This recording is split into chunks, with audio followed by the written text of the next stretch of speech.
Buenos días tengan ustedes. Taquesa arun tataptao ichurunja. Nuevamente regresaremos a la Aymara fácil para todos. Aymara roja, hasaya tejaña. Lección 7. Pakal putiru putjatañani.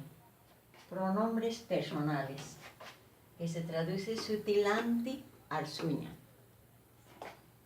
Singular, sapa, sapa, solo. Plural, ayohani, varios, más de uno.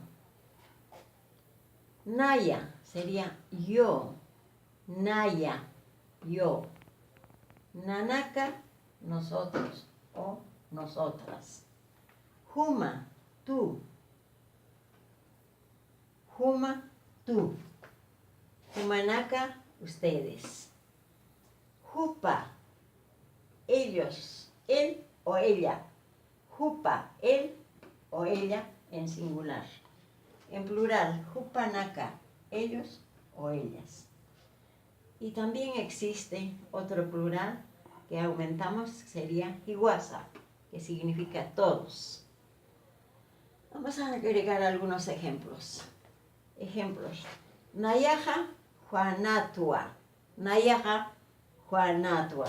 Yo soy Juana, en singular. Simplemente se aumenta en Nayaja,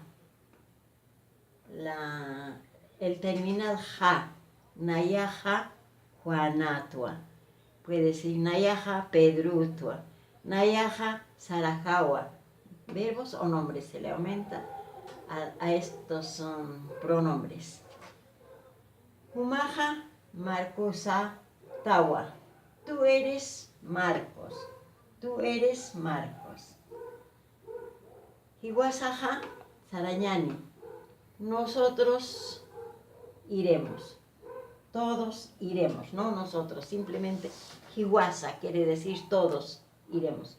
Hiwasaja, Sarañani. Todos iremos. Eso es todo por el día de hoy. Espero que un poquito les haya ayudado para decir yo, tú, ella. Solamente se agrega en los nombres o bien los verbos para decir a estos pronombres.